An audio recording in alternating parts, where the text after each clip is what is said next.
മലയാളികൾ ശരിയെന്ന് കരുതുന്ന 10 തെറ്റുകളാണ് ഈ വീഡിയോയിൽ പറയാൻ പോകുന്നത്. 1. പൂച്ചയുടെ രോമം വയറ്റിലെത്തിയാൽ പ്രശ്നമാണ്.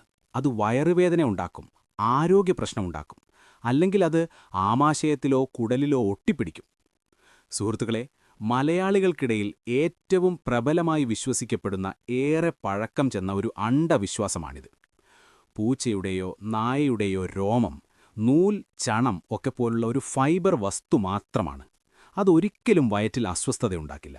1 ഇഞ്ച് നീളമുള്ള ഒരു നൂൽക്കഷ്ണം നിങ്ങൾ വിഴുങ്ങിയാൽ ഒന്നും സംഭവിക്കില്ല. അത്രയേ ഇതിനും സംഭവിക്കാനുള്ളൂ. അത് ദഹിക്കാതിരുന്നാൽ പോലും മനുഷ്യന്റെ കുടലിൽ ഒട്ടിപ്പിടിക്കില്ല. കുടൽ, ദഹനേന്ദ്രിയങ്ങൾ മുതലായ ആന്തരാവയവങ്ങൾ ഒരു വസ്തുവും ഒട്ടിപ്പിടിക്കുന്ന രീതിയിലുള്ള ഘടനയിലല്ല ഉള്ളത്. അത് ദഹിക്കാത്ത വസ്തുക്കൾ ശരീരം മലം വഴി പുറത്താക്കാൻ രൂപകൽപ്പന ചെയ്തതാണ്. അതിനാൽ പൂച്ചയുടെ രോമം വയറ്റിൽ കെട്ടായി മാറും എന്ന ധാരണ ഒട്ടും ശാസ്ത്രീയമല്ല. വളർത്തുമൃഗങ്ങളുടെ രോമം ശ്വാസകോശ സംബന്ധിയായ അസുഖങ്ങൾ ഉണ്ടാക്കും എന്നതും അന്ധവിശ്വാസമാണ്.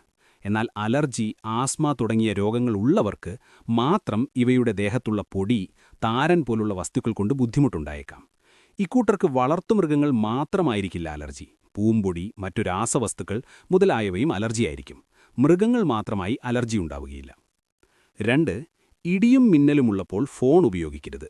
മിന്നൽ മൊബൈൽ സിഗ്നൽ വഴി വരും. ഒരുപാട് പഴക്കമുള്ള മറ്റൊരു അന്ധവിശ്വാസമാണിത്. മിന്നൽ മൊബൈൽ സിഗ്നൽ പിന്തുടർന്നു വരുന്നതല്ല. മിന്നൽ ഒരു നിശ്ചിത പവറും ഡയറക്ഷനുമുള്ള natural electrical ഡിസ്ചാർജാണ്.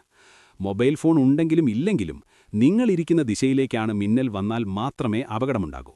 Signal, call, internet എന്നിവയ്ക്ക് ഇതുമായി യാതൊരു ബന്ധവുമില്ല. 3. നായയുടെ മൂക്കിൽ അണുക്കൾ നിറഞ്ഞിരിക്കും. ഇതും ഒരുപാട് പഴക്കമുള്ളൊരു അന്ധവിശ്വാസമാണ്. വിദ്യാഭ്യാസമുള്ളവർ പോലും ഇങ്ങനെ വിശ്വസിക്കുന്നു. എന്നാൽ സത്യം ഇതാണ്: നായയുടെ മൂക്കിൽ എപ്പോഴും നനവ് കാണുന്നത് അനവധി ഘ്രാണേന്ദ്രിയങ്ങൾ, ഓൾഫാക്ടറി റിസപ്റ്റേഴ്സ് പ്രവർത്തിക്കുന്നതിനാലാണ്. ഈ നനവ് സ്മെൽ പാർട്ടിക്കിൾസ് പിടിക്കാൻ സഹായിക്കുന്നതാണ്. ഇതവിടെ അണുക്കൾ വളരുന്നത് ഒട്ടുമില്ലാതാക്കുകയാണ് ചെയ്യുക. സാധാരണ സാഹചര്യങ്ങളിൽ നായയുടെ മൂക്ക് രോഗകാരിയായ അണുക്കളുടെ ഉറവിടമല്ല. റാബിസ് ബാധിച്ച നായകളിൽ പോലും അവയുടെ മൂക്കിൽ ആ വൈറസ് ഉണ്ടായിരിക്കില്ല. 4.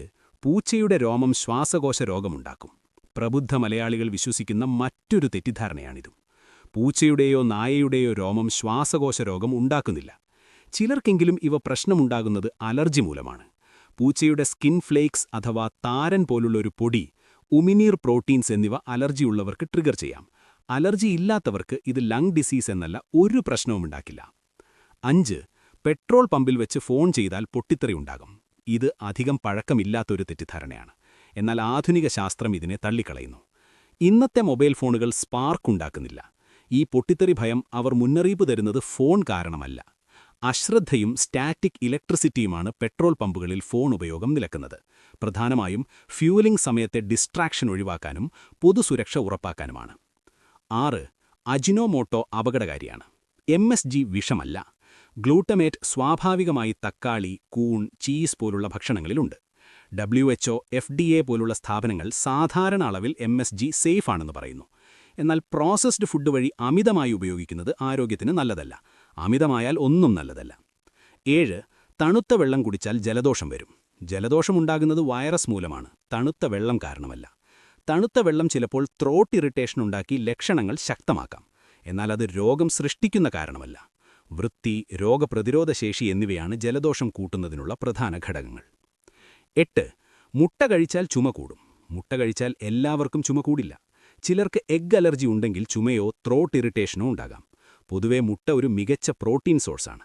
അലർജി ഇല്ലാത്തവർക്ക് മുട്ട ഒഴിവാക്കേണ്ട ശാസ്ത്രീയ കാരണമില്ല. 9. ഫാൻ ഓണാക്കി മുറങ്ങിയാൽ ഓക്സിജൻ കുറയും. ഫാൻ ഓക്സിജൻ ഉണ്ടാക്കുകയോ കുറയ്ക്കുകയോ ചെയ്യുന്നില്ല.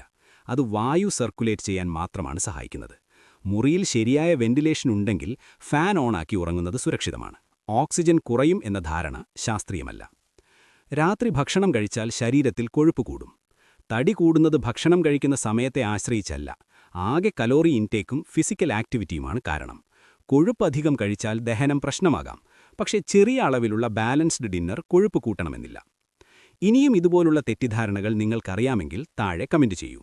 ഇനിയും ഇതുപോലുള്ള മനഃശാസ്ത്രപരമായ, ആരോഗ്യപരമായ അറിവുകൾക്കായി ഈ വീഡിയോ ലൈക്ക് ചെയ്യാനും സബ്സ്ക്രൈബ് ചെയ്യാനും മറക്കല്ലേ.